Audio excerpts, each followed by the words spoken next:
जय मसीह की आप सभी को यीशु के नाम से मेरा प्रणाम। प्रभु इस सुबह समय एक वाक्य दे रहे हैं। इस वाक्य के द्वारा हमें पूछ रहे हैं कि जब हम संकट के समय में और प्रभु के विरुद्ध पाप करते हैं हम क्या करते हैं। आइए इस सुबह समय एक इतिहास के पुस्तक चैप्टर 21 वर्स 13 में देख सकते हैं कि दाऊद राजा जब वो संकट में पड़ा और प्रभु यहोवा के विरुद्ध पाप किया, उसने क्या किया, क्या प्रार्थना किया, हम मनन करते हैं। वो गॉड से कहता है कि मैं बड़े संकट में पड़ा हूँ, मैं यहोवा के हाथ में पड़ूँ क्योंकि उसकी दया बहुत बड़ी है, परंतु मनुष्य के हाथ में मुझे पड़ना ना पड़े।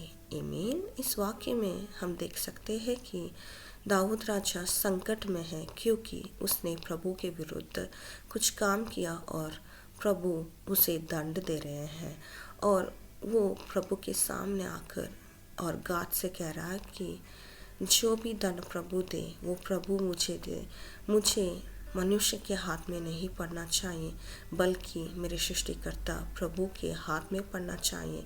मुझे पता है कि वो बहुत बड़ी दयामयी है, वो मुझे दया दे सकते हैं। आइए इस वाक्य के द्वारा हमारे जीवन में भी हम देखना चाहिए कि क्या हर दिन प्रभु की बड़ी दया हम ध्यान करते हैं।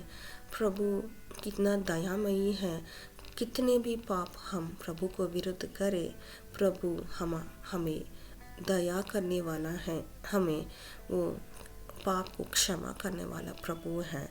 आइए इस सुबह समय हम भी हमारे संकट के समय प्रभु के विरुद्ध कोई काम करें, हम प्रभु के सम्मुख में आकर प्रार्थना करें क्योंकि वो दयामयी प्रभु है जो हमारे पापों के लिए क्रूस पर बलि हुए हैं। इस सुबह समय उस दयामयी प्रभु को धन्यवाद कहते हुए प्रार्थना करें।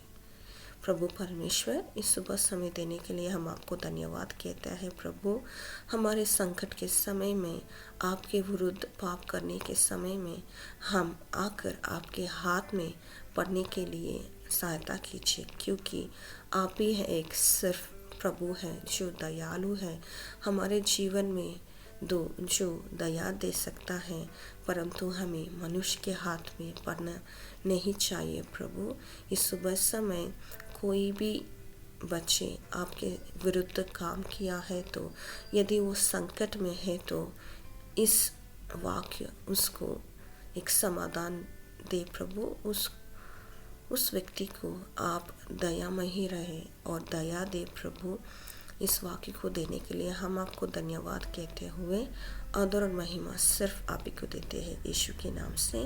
आमीन आमीन। जय मसीह की। आप इस सुबह समय यदि संकट में है तो प्रभु के विरुद्ध कोई काम किया तो आप याद करें कि हमारी यहोवा प्रभु दयालु है, सदा उसकी दया हम पर रहेगा। जय मसीह की।